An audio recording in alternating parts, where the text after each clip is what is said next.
was no mystery. I had cut my own throat. I stretched my legs out on my cement bed. My mind was blank, a mental rest from the storm I had just emerged from. Lying on my back, I studied the concrete ceiling while waiting for a thought to move to the forefront of my mind. What the fuck am I doing? I remained motionless for some time, then turned my head toward the cinder block wall next to me.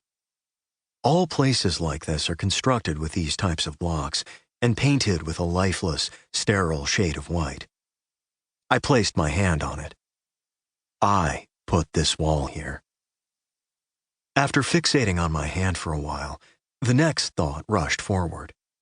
It was the most compelling. I need to write this down. By the way, my name is Brett. I'm a drug addict. That sounds bad, and ultimately it is bad.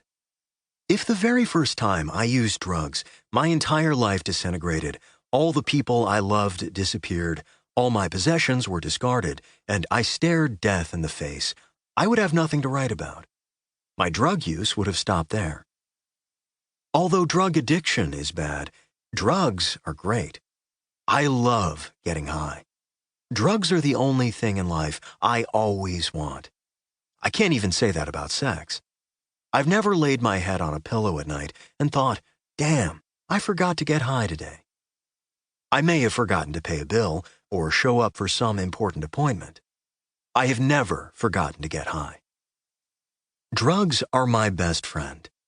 I can always count on them to make me feel better. Drugs cure what's ailing me and ease my discomfort and anxiety. I choose drugs over human companionship every time.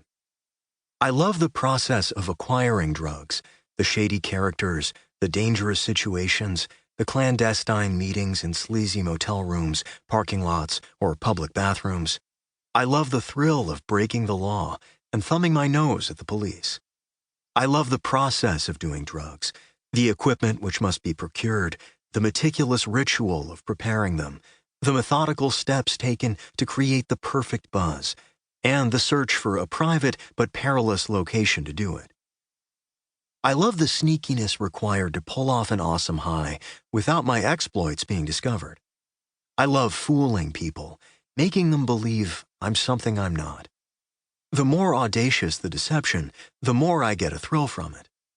I love the tension which comes from being intoxicated in situations which require sober thoughts and actions. I love toying with the risk of bringing the wrath of my loved ones down on me. I love having something that's mine, something I don't have to share, something about myself only I know. Drugs are like an illegal exotic pet. I must nurture it, but at the same time, keep it hidden. Drugs are my only true motivation. They're my reward when life goes my way and my consolation prize when I experience failure. Drugs are the one thing I always look forward to when all other endeavors in life which once brought me joy align themselves in the mundane column. Above all, I love the anticipation of getting high after an arbitrary period of abstinence, the race to the purchase location, the slowing of time, and the unrelenting knot in my stomach as I yearn for that first hit. Sometimes, this stress is better than the high itself. Drug use is two-tiered. Tier 1 is the first time you do a drug. This time is always the best. Tier 2 is the rest of your life spent pursuing that first experience, hoping in vain you might relive that thrill again. If only some way existed to capture that feeling, to contain it in some manner, so you could savor it whenever the urge arose. But that's not possible. When the excitement fades, all that's left is routine.